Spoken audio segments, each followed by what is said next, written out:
Now, we're gonna take a look at the cup. One of the things that this cup illustration is missing are a couple of curved parallel lines. Now, before we draw them, I want to explain them. What we're attempting to illustrate is a styrofoam cup that looks somewhat similar to this. When you look at a styrofoam cup, the anatomy of a cup or the anatomy of an object like this, we've got, of course, the top, we've got the bottom, but we've got a lot of other parts in between. The top is typically referenced as the mouth. We've got this front lip right here, this line that curves all the way around. It's recessed down beneath this line, so this actually sticks out further. Then we've got the body of it. Then you have kind of the lower portion of that body where there's another curve. And then the very, very bottom of this is called the foot. So we've got the opening, the mouth, we've got this front lip, we've got the lower body lip, and then we've got the footing. To match that on this illustration, with my pencil, the first thing I'm gonna do, and I'm gonna let you kind of decide the distance down that you illustrate this, but try not to go any further than like the width or the thickness of a pinky finger. And then we're gonna come down a little bit further, and you'll notice on this that there's a little dent right here. I'm not sure why that dent is there, but it kind of helps us. So now that we have the body structure all figured out, let's take a look at how we're gonna shade this. We're envisioning that our light source is coming directly at the front side of this cup. So if the eraser on my pencil is a flashlight, that flashlight is shining straight ahead. So you can see the brightest portion of this cup is in the center of it, and then it begins to get a little bit darker gradually as you move to the right side and as you move to the left side. Now, to make this a little bit easier, we're gonna shade this so that it's a symmetrically shaded object, meaning, so I can block some of this, however we shade the right side of this cup, meaning where the darker values are, where the medium, the lighter, same thing at the rim, same thing on the inside, same thing up along this edge, it'll be identical on both sides. So however we shade one side, we're gonna shade the opposite side exactly the same. Now, what I think is gonna work a little bit better for us when we begin shading this is to start with pinpointing our deeper values. Keeping realism, remembering that the further it is away, the darker it should appear. We should begin with kind of the under edge of this lip, and then we're gonna add some deeper value in this back corner, fade this out, some deeper value in this back corner, fade this out very, very gradually. So I'm gonna set this, hopefully it's still in view so you can see it as you shade, but I've got my pencil all ready to go. I've already worn the tip of it down. I'm gonna begin in the top left corner here.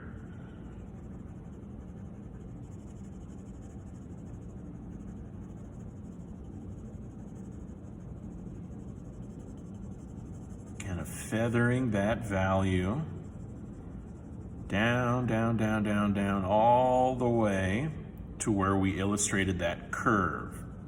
So it'll be a little bit deeper along the outer edge. And then it's gonna fade, feather itself lighter.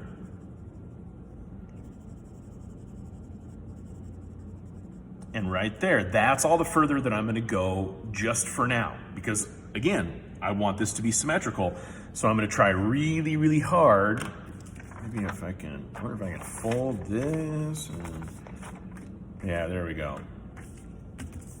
Set my eraser on it. So again, symmetrical. Same kind of value shading over on the right as we did on the left.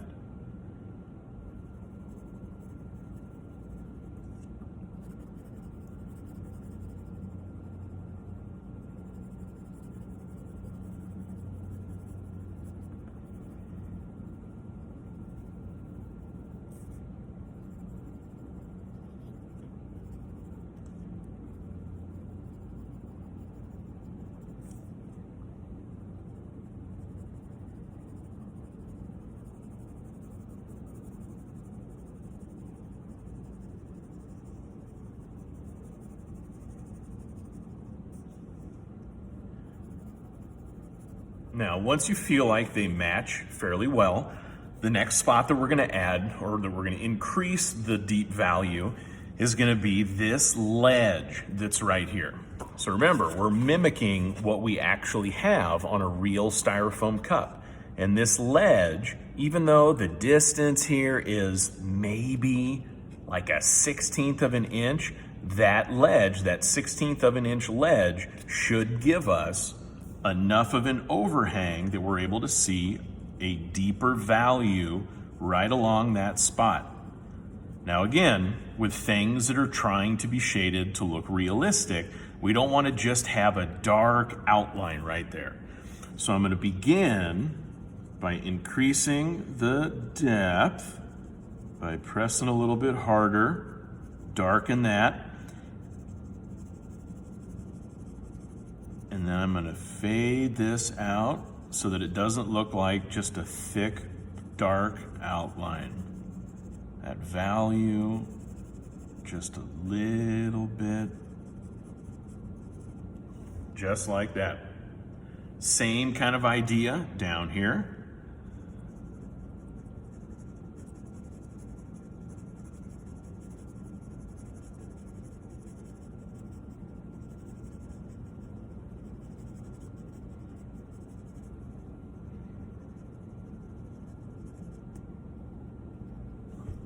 A little bit darker in the corners.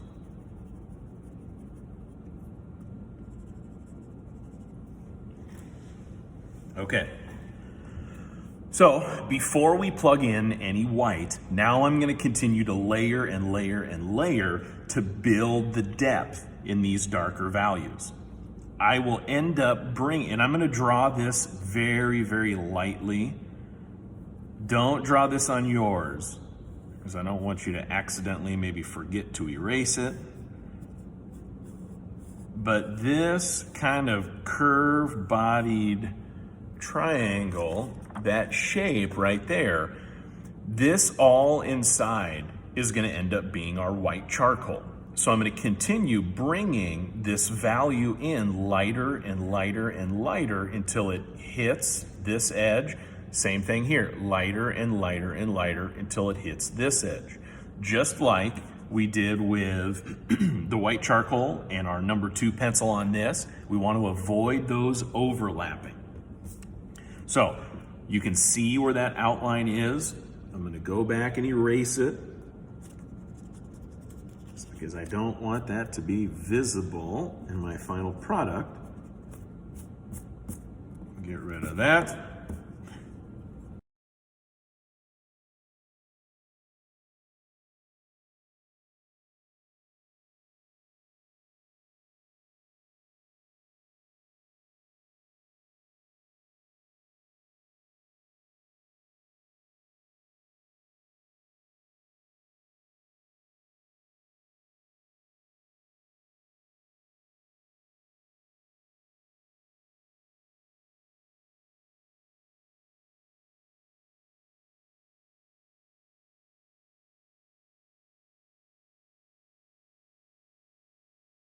Up, and we're going to do the same kind of thing along this really skinny strip.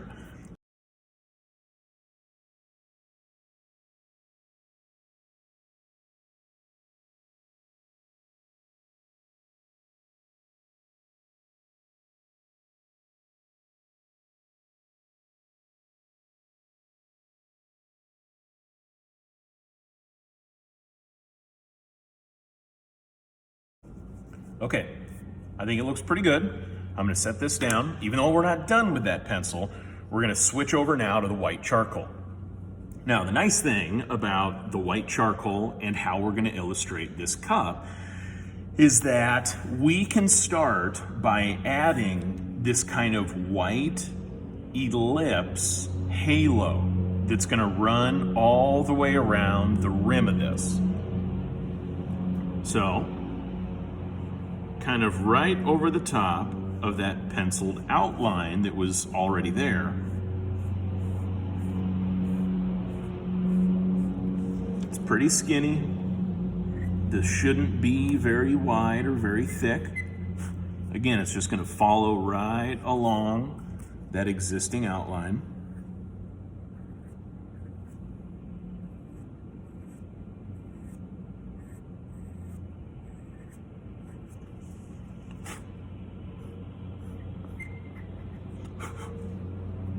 Okay, now that that's in, we're gonna take and add a little bit of this to this upper portion, and then we're gonna add a little bit of this to the body of the cup. The thing we want to avoid is the kind of dreaded skunk stripe where it literally looks like a skunk stripe. I kid you not, but this is a student's example. Unfortunately, the student didn't do so well on it, but I kept it because it's a good representation of the skunk stripe. They have the right idea. They visualized where the brighter and the lighter values should be, so at least visually that's somewhat correct, but it's so heavy and it doesn't do any fading gradually or not so gradually. So to avoid this, wear the tip of this down just like you would to any other pencil.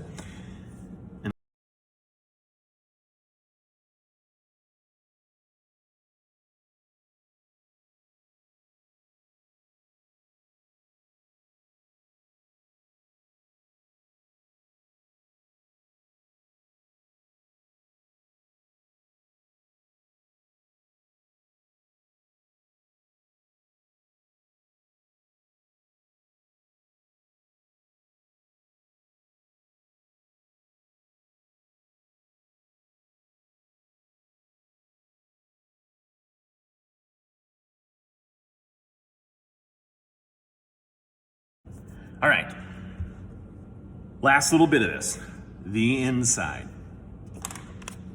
With this object, and kind of the nice thing about the lighting that I've got in here is you can kind of see, so I'm gonna adjust this lamp just a little bit. You can somewhat see how the inside should be shaded. We've got it a little bit darker down towards this front lip. And again, I'm talking about the inside of the cup. A little bit darker towards this front lip. That dark value fades its way nice and light to about the middle of this, and then it's bright white from the middle all the way up.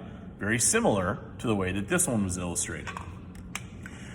Now, to do this, and to do this so that it doesn't all just blend itself together and where we lose some of that detail, what we want, and again, look on the Google Classroom to see the kind of a much better copy of this. I photocopied the same one and put it on there, but you can see this online a little bit better. We want to leave a little bit of blue paper visible right along kind of the back half of this elliptical curve. We want to do that because if we take this white value and shade it all the way up to the top, we lose a little bit of the structure in that cup. So very carefully, starting at, and I'm going to draw a couple arrows here, starting right about there and right about there, with my white going all the way from arrow to arrow. I'm going to add kind of a double outline here. Looks just like that, leaving, again, little bit of that blue paper visible.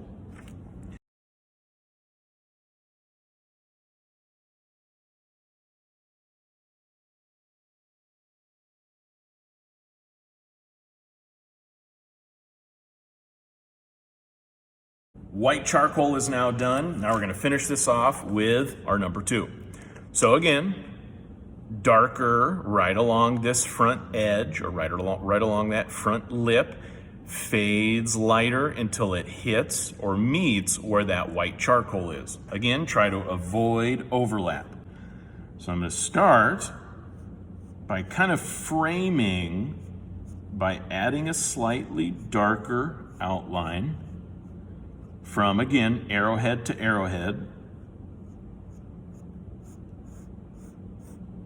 And although it looks cartoonish right now, once we begin to kind of shade and add value to it, it'll look a little bit better. So here is that darker curve. Again, arrowhead to arrowhead, darker curve.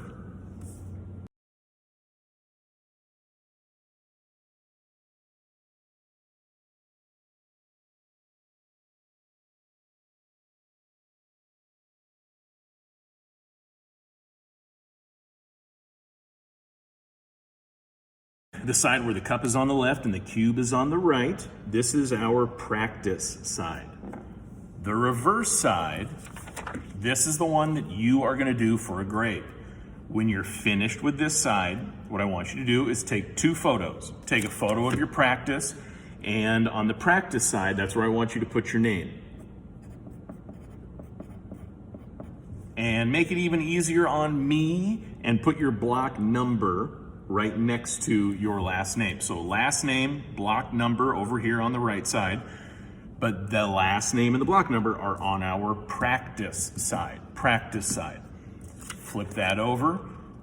If you want to label the light, medium, dark on the cube, if you want to start by adding the curved parallel lines for the cup, the arrowhead, wherever you want to begin is completely fine with me. Really, the one and only recommendation I have before you flip this over and do this side on your own, I would put some sort of piece of paper down, just because this will at times transfer onto whatever tabletop surface you might be working on. And you don't want to get yelled at for leaving a big mess on whatever table you're at. So, name, block number on the front side or the practice side. No name, no block number on this side. When you're done, take a photo of both. Take a photo of this one, take a photo of this one. Email both of those to me in the same email.